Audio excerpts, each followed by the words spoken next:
So let's get started with the first topic, that is what? That is cell theory. So long ago there was a scientist by the name of Schleiden. His name was Schleiden and he used to study about the plants. So from here what we came to know that if he was studying about plants, he must be a botanist. Because what botanists do? They study the plants. And he was a German botanist. He was a German botanist. If you are unable to remember the country, you can remember very well it with Hitler.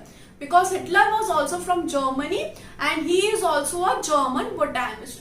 So he was a German botanist in the year 1838. He observed a very important thing. When he was observing the plants, he was observing a plant. When he observed these plants, he saw that there are many different type of cells are present in this plant. There was many different type of cells are present in this plant. So from here what he came to know that this living organism, this plant consists of many different type of cells. These cells together form a tissue. What this cell form? These cells form together tissue. Tissue is what? Tissue is the mixture of many cells that come together and function together. So these all cells come together and form the tissue. Okay, and these are present in plants. So this was done by whom? This was done by Schleiden. There was one more scientist whose name was Schwann. When Schwann worked in 1839 and he used to observe animals. So if he was observing the animals, who was he? He was a zoologist. He was a British zoologist. Okay, so in 1839, what he came to know, he was just looking at the animal cells. He was looking at the animal cells. And when he was observing, then he came to know a very important thing, that this animal cell does not contain a cell wall. This animal cell does not contain a cell wall. It does not contain a cell wall. How it can be possible? That animal cell does not have a cell wall. It doesn't have a boundary. If I say that you have a house and you have many rooms in that house, but the rooms doesn't contain the walls. Rooms are described by that they contains 4 walls. If 4 walls is not present, then how can I say that it is a room? Right? So how I can say that it is an animal cell if it doesn't have a boundary? I said, that scientist said, okay, it doesn't contain cell wall, but it contains a different membrane that is known as plasma membrane.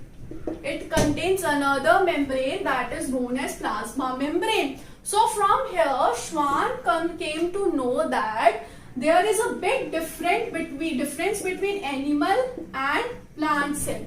And the difference was of cell wall.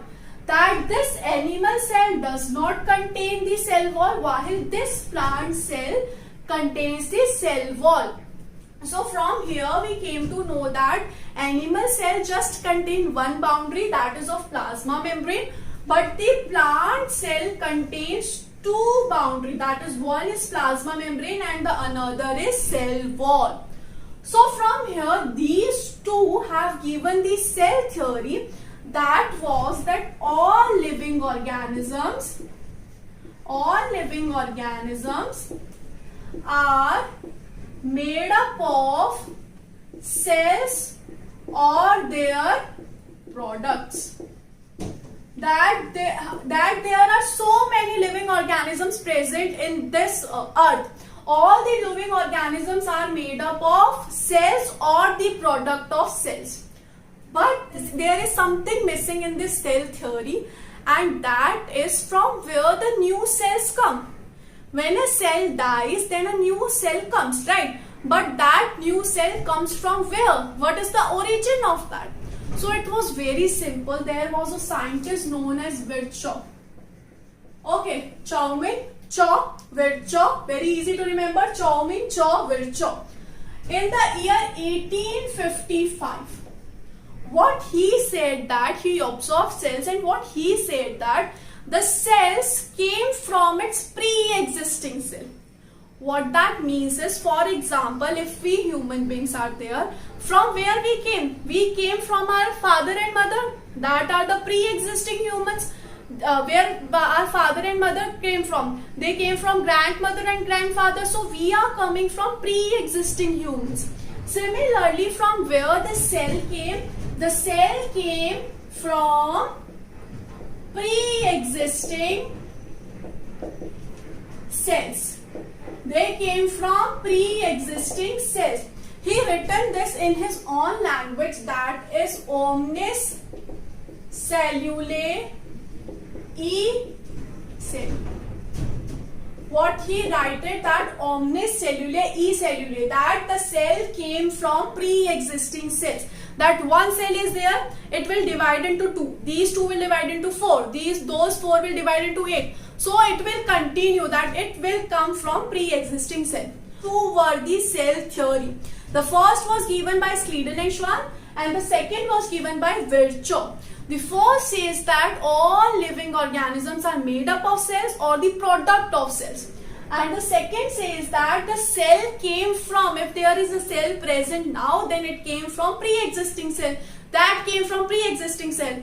Now there must be a question that, ma'am, okay, pre-existing, we are going back. But where the first cell came from? So for that we have to learn evolution. Only if you learn about evolution, then this point will be clear. So we'll learn about that later on, but let's right now focus on cell theory. So this is what? This is cell theory.